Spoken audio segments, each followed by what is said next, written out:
Hello gamers and welcome to another YouTube video. Today you're going to be watching some high level performance on a tank that you may on paper think this wouldn't be that well, but trust me, you're about to witness that it can do very well. Double, trouble, double penetration. So when we are looking at the armor model, between the can opener and the Contriver, you can clearly tell that the can opener was designed a lot more dummy proof than the Contriver, having only the driver's hatch and then, this lower plate, which is pretty hard to hit, but also in return having this super tiny cupola, of course, and a super small side plate as well. You can still pen the engine deck, but in general, this design a lot more dummy proof than the Contriver in return, which has this massive lower plate, also has a massive side plate as well, and of course has the cupola there sticking out like a sore thumb. So this tank, I think they looked at the can opener, realized their mistakes, and they were like, oh, you know what, we won't fix the can opener, we'll just fix the tier 11 instead, which is arguably a pretty interesting design if you ask me about it. But, nonetheless, at least this one doesn't have dummy-proof armor whatsoever and is a lot harder to play.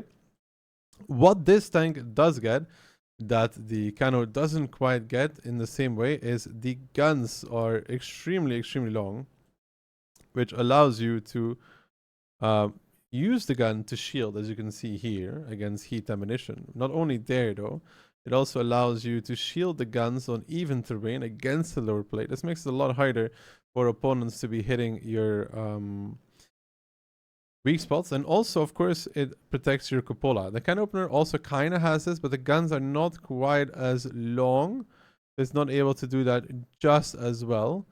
And also, the lower plate is bigger and the cupola is smaller, so no real shielding needed. So that is a possibility with the Contriver that you can do. It takes a lot of effort to do this in every single battle, though.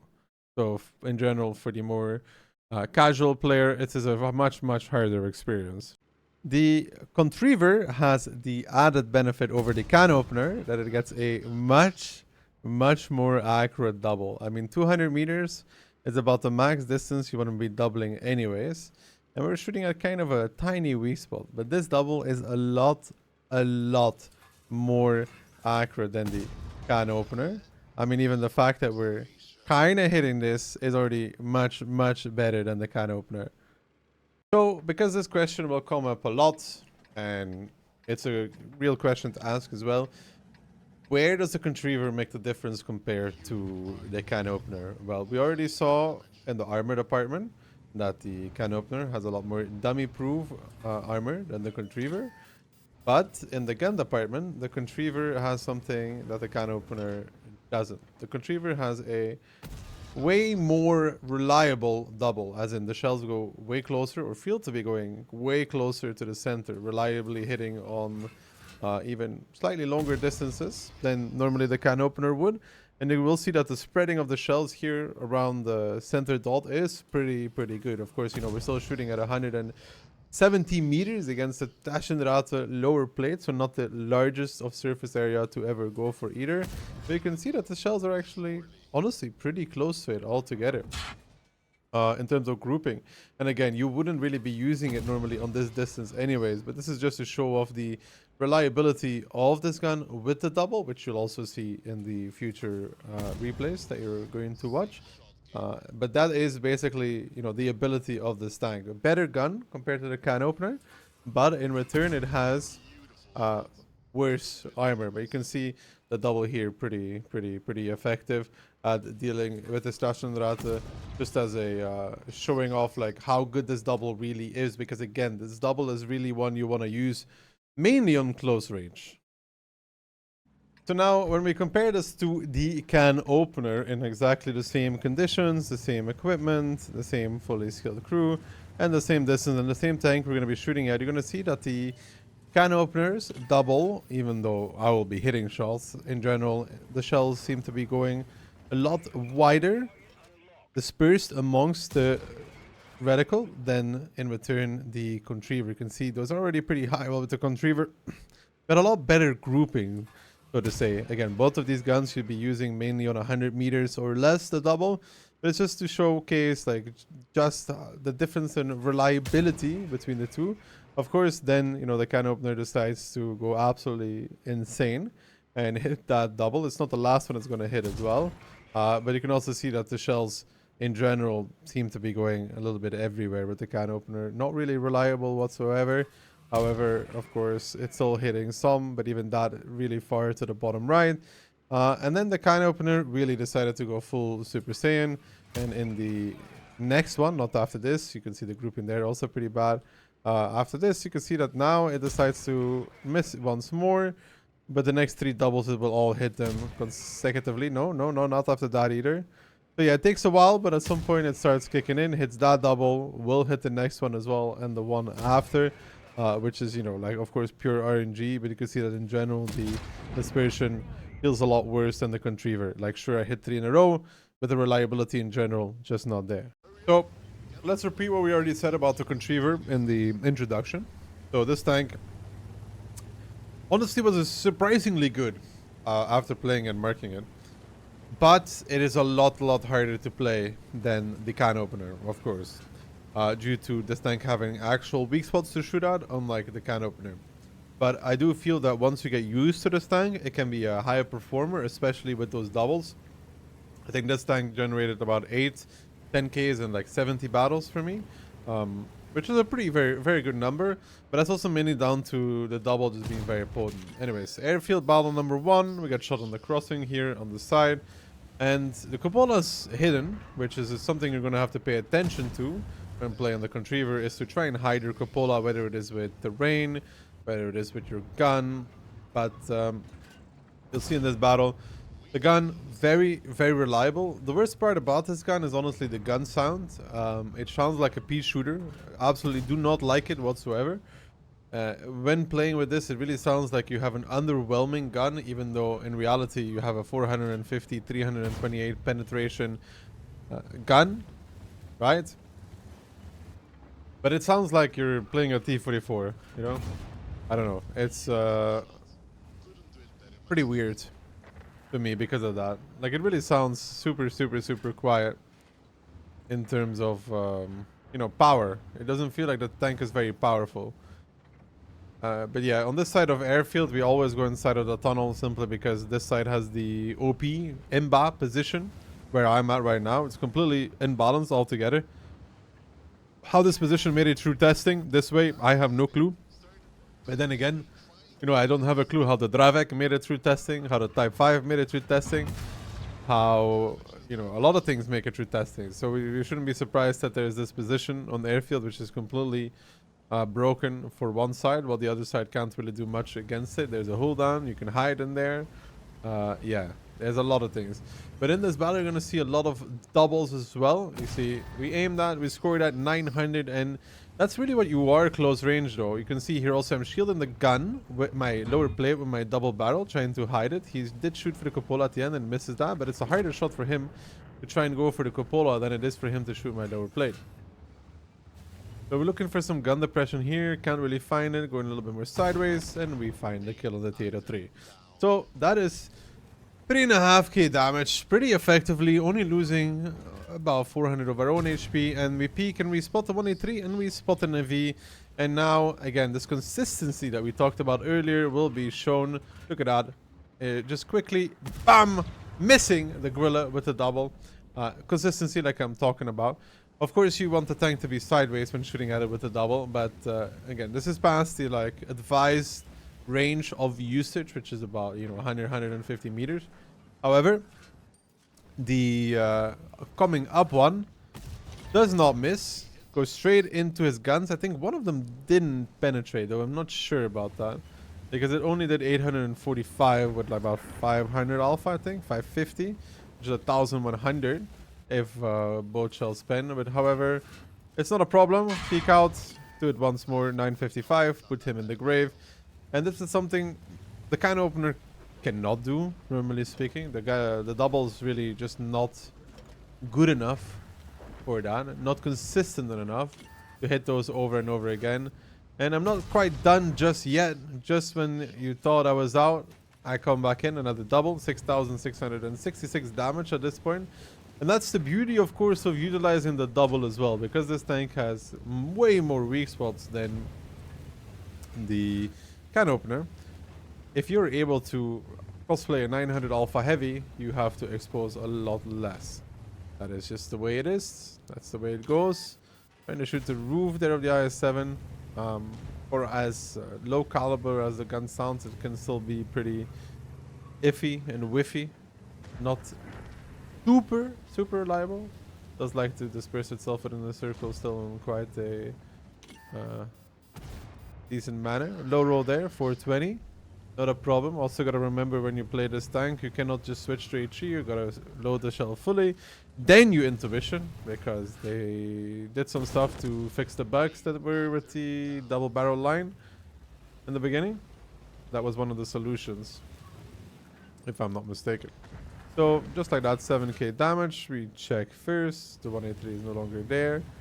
Now the question is, what do we do at this point in time? Where do we go? What's the possibility? Pushing the tunnel is pretty risky, but I think at this point I was also afraid that they could come back through the south into the tunnel and try to overload me. So maybe, you know, we go for the mouse. And this is the thing on this map that I'm not entirely used to, which is the enemy team having the position where the hacker and the TVP is, because, you know, you can't really leave the tunnel anymore. You can kind of peek, but you cannot leave, because when you leave, you're in the open. Put out the hacker, let a shot fly. For what it hit, actually surprising that it didn't pen. Of course, the hacker center turret is what you're aiming for, roughly, the triangle in the middle. Try to avoid the outsides of that turret as much as possible, because that's where the strong part of the armor is. Loading a double, don't know why, but moving back on the balcony here. Trying to keep my roof from being too flat, so he doesn't go straight through it. He's not able to do it. Looking towards the TVP, who does not want to mess with us. That guy is actually going to go back altogether. And we see the mouse come out, and just like that, immediately another double, 900. And if you go count how many doubles we've hit this game, yeah, it will be the name of this video, double. Well, with the can opener, it's advised not to double almost ever. With this tank, it is advised to double in a lot of scenarios, just because you want to get the maximum out of your game, and it will make it so you expose less, which means you take less damage. He bounces another 886 to the face, and just like that, you know, it racks up damage very quickly in these scenarios where it can just double over and over and over again. Like I said, it makes you a 900 alpha heavy tank, which is pretty impressive to have. Just like that, 10k coming out, and still more on the possibility. Pick up the Leo, might even pick up the mouse, and then there's still an SCRV and a TVP. Of course, mouse when angled like this always shoot through the upper plate. It's a 100% pen. Unless he's too much angled, then you may need to reconsider. But in general, lower upper plate when you're above becomes unangled, which means you can pen it pretty effectively. Don't need to look for anything crazy. Just good old reliable. And just like that, 10.4k damage on this airfield battle. Let's speed up this part, because it really is just me driving to the TVP and looking for a little bit more damage. But you can see the power again of that double in that close range situation as well. Able to get out a very nice amount of damage, and luckily for us, the TVP comes to our side. There's a little bit of annoying driving though, makes it harder for us, but you know, bam, quickly with HE 1077 gives us 11.4, and at this point we realize he's gonna kill us, so we're gonna jump off. The TVP believes in this as well, comes after us and kills himself on top of us. 11.5 in a pretty effective airfield battle, I would say. So in the second replay, we're going to be watching an Ensk battle with double RD, and it's important to keep the double RD in mind, because this is the downside of this Ensk region rework, is that because of this rework, artillery can actually nail you in the city. And I'm pretty sure that this battle I was mauling about artillery, and in general about the battle as well. In a close range scenario like this, the Contriver is a lot harder to play, of course, because you have weak spots wherever you're looking. So making the tank work to its max proficiency is not that easy. You want to be side scraping with your cupola hidden, because otherwise, you know, you need to shield your lower plate, you need to shield your side plate, and you need to shield your cupola. Sadly, shielding 3 spots at the same time is not that simple. Let off a shot, go against the E100. This is what I like to do in the beginning on Ensk region anyway. I should push forward here to try and shoot somebody drive in the lane where the E100 goes. However, I've noticed that many people don't drive through there. They actually come around the corner of D2 nowadays. Not sure what caused this change in gameplay, but just a thing I've realized. I'm looking for the 100 once more, not finding it though. He's coming closer, and that's a Taschenrate. Pretty good shot, 395, quite a low roll though. And now trying to sidescape, and I think this is where I was already like slightly unhappy. But we get a shot against the Taschenrate. He blasts us back in return. And you'll see another Irish shell come out. And I'm pretty sure at this point I was unhappy. Like, I think the unhappiness was already rising as the batchet already was deciding to ruin our day. Looking back at it, you know, you can just see that batchet already clearly a very talented member of the artillery class. Great positioning, beautiful shooting. He absolutely deserves that damage that he was getting out there, you know. Competitive RD is exactly what we need in this battle. But yeah, due to the stun, you know, we're not really peeking at all anymore because stun is fun. You see we're trying to shield the side plate with the gun because the barrels are just so long. Why they are so long, I don't have a clue, but they're massive. We would like to peek this, but again, you know, like, we're a little afraid of the Taschen. He's just holding the angle against us. And I think we were in the battle already upset about the RT, so we're like, we don't really want to peek at this point. However, when I am leaving, the Taschen decides to push forward. We're switching to the double 900 Alpha Heavy. Bam! In the side. 931. Just quickly showing him the power of that 900 Alpha. And, you know, there's a lot of scenarios in a close range city map where you're going to be able to get that double out. But again, like I said already, great shot by the batchet already. This tank is really not going to be for everybody. This really needs the more experienced player to perform well on it. Simply because, well, it's really just not as dummy proof as the can opener at the end of the day. And because of that, it will make it so people will just explode in it. I get doubled in the side myself by the Contriver for 840. And you would say, you know, this battle is probably not going to be anything too impressive. 2.7k damage, 700 HP left. Looks really, really rough. I think I marked this with like 6.5k DPG. So pretty much up there with the likes of the T803, the BZ, the Hacker, actually beating my Hacker DPG with this tank, which is, you know, pretty impressive. I'm pretty sure I said at this point, oh my god, what beautiful shots from the artillery. I should stop camping so hard. I think that's how it went. But yeah, you know, 560 HP, 3k damage. Again, this battle, more likely than not, if you would ever to watch this, would make you think like, okay, there's not going to be anything too special in this whatsoever. Like, I mean, what can the man do with 500 HP? Right, but I've always been told that I play better when I'm low HP, so maybe this replay will prove that as well, or maybe it won't. You know, we're down 6,000 HP, and I think I could have shot the Taschenrate there, but I do shoot him anyways. Get the shot. Again, the gun caliber of this sounds so wrong. That is honestly the most annoying part about this tank, is the way it sounds. So the i7 shoots, we realize that, we go for the double because of that. We also have like a very low switching time in salvo. And on top of that, not just that, it also feels like the tank is really not that slow in this double mode compared to like its regular mode. You see, like I was in double there for a while, and it just feels pretty comfortable driving around.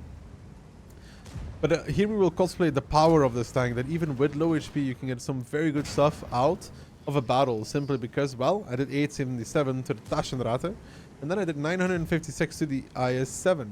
And this all down to the double. Pushing forward here to try and get him to miss his shot. Luckily, he's going for the T803.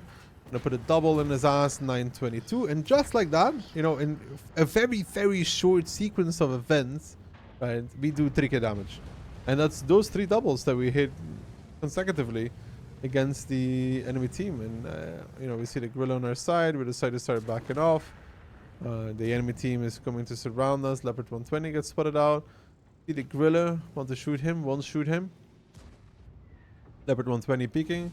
We missed that because, you know, we try to be quick about it, so he misses as well, but we both miss because of that. And of course, we're still down quite a lot of HP. The biggest plus point that I can see right now is that because of the way that we've been playing, the artillery is now no longer able to hit us. The gorilla was actually on reload there as well. So the 6,000 lead for the enemy team has been reduced to about 3,000. So, you know, you could say that it has become playable again. The Leopard 120 is actually pushing forward.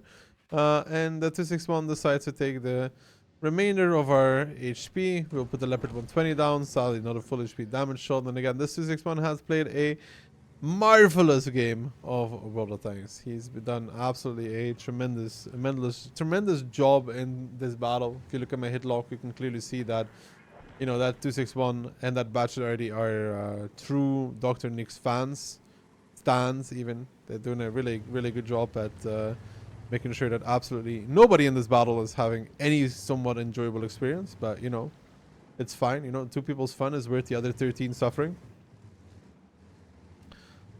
Whenever you get hit by RD, you just have to remember that, you know, you're doing it for the greater good. They need the happiness more than you do, you know? Something along those lines. At this point, I cannot tell you why I decided to go forward, but I do go forward. to die.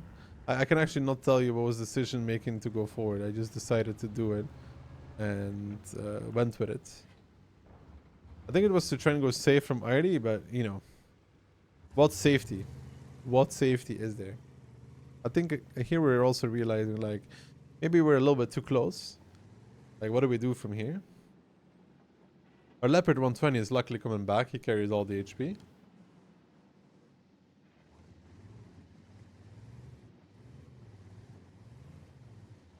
But still, we're with the can opener.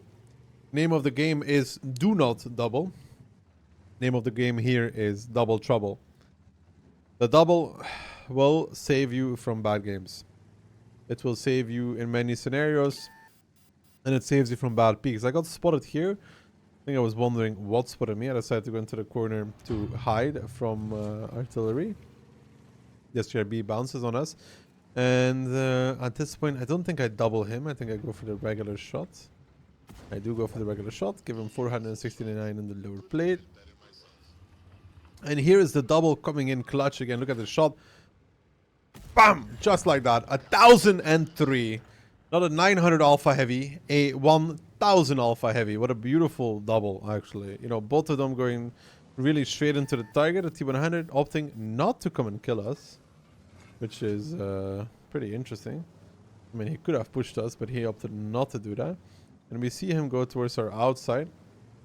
We switch towards the double. And I think the T100 looks a little bit lost. 963 to behind. And with our last... with 500 out of the 700 HP we had, we've done about 6,000 damage. I mean... that's a pretty good performance for having no HP. I saw the 3 knockover as well.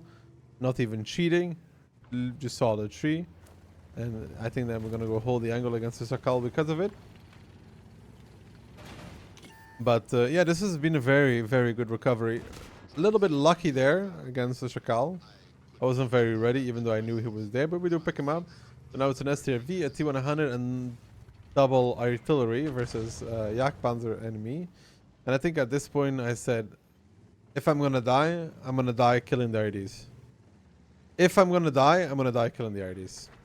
And because of that... we're actually going to push towards the RD because, you know, even a 100 SCRV could come on our side.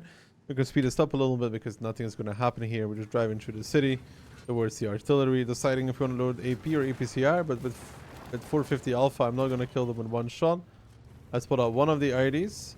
And this guy, I think, got very confused and decided to actually donate himself for some reason. Against one of our HE shells. We pick him up. Now we're hunting for the 261 as well. And you can see how truly lost they are the moment they have to defend themselves. With that HE alpha of 550, we pick off 2. We do get spotted out though. Base being captured. The T100 gets spotted. He misses the shot. And now we know where one is. We know where the other is. STRV actually bounces as well. So it's a 2v1 situation. We're hoping the T100 does something not very intelligent while we side scrape the STRV.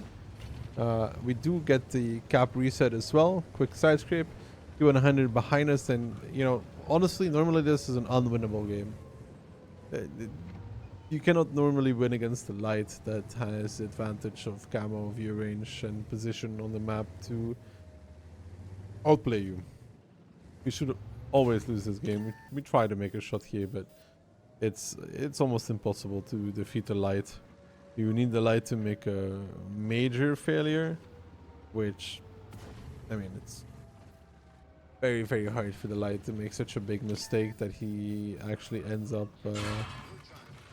losing here. We do find the STRV. He doesn't connect us. We do connect him. And now we're going to go hide behind the train because we are afraid, right? We're afraid of the T100. We don't have HP anymore. And maybe if the RD didn't kill us, then we would be able to win this battle because we wouldn't be a one-shot. I was hoping that the T100 would come behind us. He doesn't. And I think this battle is coming to its sad end. I got spotted, so I think in my mind there was two options. He either crossed over the bridge or under the bridge, or he's in the bush next to the building. And you see me kind of looking at it as well, towards the bush. Like, you see me looking in that direction, so I obviously have somewhat the right idea. Sadly, however, I do end up getting picked up by this T100 in just half a second. Sadly, cannot win this, even though, you know, kind of aware, but he makes a good shot. I think he hits the lower plate even. And I think this battle was a great highlight of doing a lot with very little, as in very little HP, but doing a lot of damage after, nonetheless. Now, this battle, I picked this battle simply because I think this battle is a very, very good highlight of what a tank can do in close range combat. You see the true potency of that double. And we always start here in the beginning on highway simply because we can shoot anybody driving through. It's a small gap, so you have to react pretty well. We do react well to the E5 crossing. We give him a shot, a little bit of damage. And again, I really hate the gun sound of this tank. If you made it this far in the video, I really, really, really hate the gun sound of this tank. I don't know why. Charging a double here, I don't even know why. I think it's going to end up working out though. Give 2 to the T57, 952. So, you know, was the right decision to get a double out, nonetheless. But I think this battle, in general, will show that in reality, this tank is not a 450 alpha heavy, but in a lot of maps, in a lot of scenarios, this will be a 900 alpha heavy, aka very, very strong if played correctly. That's why we said it needs the right player in the tank. General mass will not perform in this tank, will not like it either, as it is just not as dummy proven forgiving as the can opener. So because of that, this will be specifically tailored to the player that kind of understands what they're doing and that can work off of a gun more than they work off of armor. Of course, you know, you still get a 2.8 HP pool. Trying to use the walls against the mouse, give him a shot as well. And, you know, that's a very quick and effective 4k damage, to be honest, if you ask me. Very straightforward, very good, very quick as well. Not even trading our HP badly whatsoever either. And now our team is pushing up. We want to push as well. We're of course a little afraid because there's an STRV unspotted and a grill unspotted. We don't want to get blasted either. Not switching to a double here. A little bit slow on the CS, missing a shot of damage there because, like I said, just a little bit slow. And here I think is where the real doubling begins, where you can see me just trade against my little brother, the can opener. He's out, he does 1, I do 2. I win the trade because of it as well. And again, this double allows you to do these kind of things where, you know, you just take a trade, but you win it because of the double. So against the 50B, the same thing. He gives you 1, you give him 2. Successful trade, you're winning out the trade. and you're just waiting for somebody to clean them up, and then you're going to continue forward and try and repeat the process over and over and over and over and over again, where you are just able to find targets, find people to trade with, and as long as you're 1-for-1 trading and you double and he gives you 1, you're going to end up having a pretty good game. That's just kind of how it works. Yeah, I could also just be single shooting this mouse, but you know, I could also just be doubling him, which is what I'm going to continue doing this battle. This time I set him on fire, but he has an automatic fire extinguisher. Pretty sad about that. He's pushing forward to try and give us a shot, and honestly, maybe we should have even let him shoot us and already be pushing towards the T03 to be in position to give him the shots. Luckily, we do make it just in time to give him 923 as well. And now we're just rushing as quickly as we can towards the end of the battle, right? You know, to find the last remaining enemies. The TVP pushes off, will die for this as well. I mean, obviously it's a pretty bad play from the Leopard 120. We'll just die. They still have 3 tanks in spotted though. We'll give 1 to the Gorilla. That gives us 9k. And this is where, you know, the double comes in and is, in my opinion, not yet, but the double is such a good 10k creator, right? One shot wouldn't be enough to get 10k, but the double on this range does not miss, locks it in, and gives us a quick 10.4. So, you know, I think in this battle we hit like, I don't know, 7 doubles, maybe more. So, pretty effective. Try to double there as well. Don't get it, but get 1 shot. So, quick 11. Quick 11 nonetheless. As always, gamers, I hope you guys enjoyed the video. I look forward to seeing you guys all on the very next one. Let me know what you thought about it in the comments down below. And I hope to see you guys all very, very soon.